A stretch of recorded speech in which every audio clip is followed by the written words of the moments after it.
Assalamualaikum warahmatullahi wabarakatuh. Selamat sejahtera atas kita semua. Perkenalkan, nama saya Weni Andriani Paliling, Stambuk B401 17102. Seperti yang kita ketahui, perkembangan penyebaran COVID-19 yang sangat cepat berdampak pada banyak aspek, yaitu antara lain aspek sosial dan aspek ekonomi. Kebijakan social distancing dan anjuran work from home yang diambil pemerintah Indonesia untuk mengurangi penyebaran COVID-19 ini mengakibatkan beberapa sektor, antara lain industri pariwisata, transportasi, manufaktur, keuangan, pelayanan publik, dan sektor lainnya, mengurangi atau menghentikan aktivitasnya sementara waktu sampai waktu yang telah ditentukan. Oleh karena itu, sejumlah kebijakan dan langkah-langkah antisipatif telah dilakukan oleh pemerintah, baik pada pemerintah pusat, provinsi, kabupaten, dan kota, dalam upaya penanggulangan pandemi COVID-19 ini. Langkah utama yang sudah dilakukan pemerintah yaitu dengan dikeluarkannya peraturan pemerintah pengganti undang-undang atau Perpu. Pada kesempatan kali ini, saya akan menjelaskan beberapa poin mengenai kebijakan keuangan negara dalam menghadapi pandemi virus corona COVID-19 di Indonesia.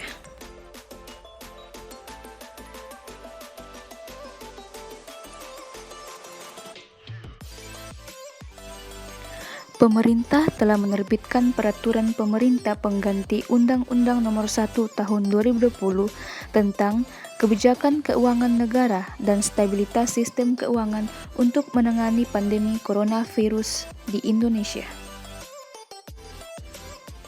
Menurut Bapak Presiden Jokowi, pandemi COVID-19 bukan hanya membawa masalah kesehatan masyarakat, tetapi juga implikasi ekonomi yang sangat luas.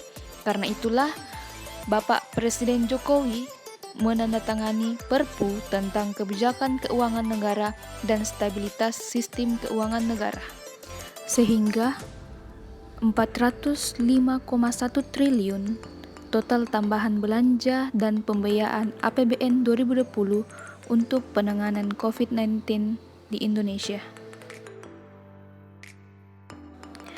Dalam rangka menghadapi ancaman yang membahayakan perekonomian nasional dan stabilitas sistem keuangan, sejumlah kebijakan diambil seperti mengalokasikan tambahan belanja dan pembiayaan APBN tahun 2020 untuk penanganan COVID-19.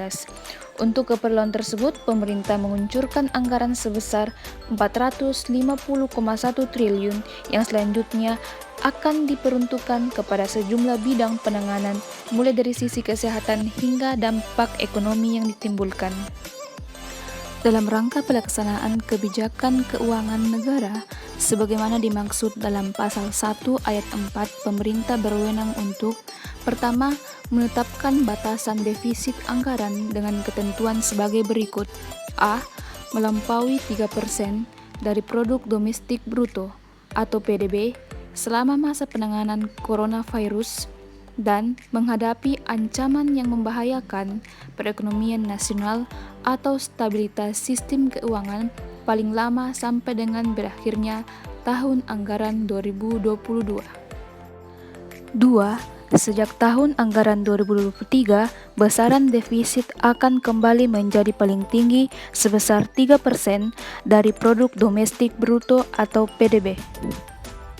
Poin yang ketiga, penyesuaian besaran defisit sebagaimana dimaksud pada angka 1 menjadi sebagaimana dimaksud pada angka kedua dan dilakukan secara bertahap. Poin B, melakukan penyesuaian besaran belanja wajib atau mandatory spending sebagaimana diatur dalam ketentuan peraturan perundang-undangan terkait. C. Melakukan pergeseran anggaran antar unit organisasi, antar fungsi dan atau antar program. Dan D. Melakukan tindakan yang berakibat pengeluaran atas beban anggaran pendapatan dan belanja. Adapun masukan lain instansi pemerintah sebagai alternatif solusi yaitu: pertama, penyusunan kembali skala prioritas belanja. Yang kedua, realokasi belanja. Yang ketiga, pemanfaatan saldo anggaran lebih atau SAL, dana abadi, dana yang dikuasai pemerintah dengan kriteria tertentu, dan dana yang dikelola oleh BLU. Demikianlah yang bisa saya sampaikan mengenai kebijakan keuangan negara dalam menghadapi pandemi virus corona COVID-19. Terima kasih.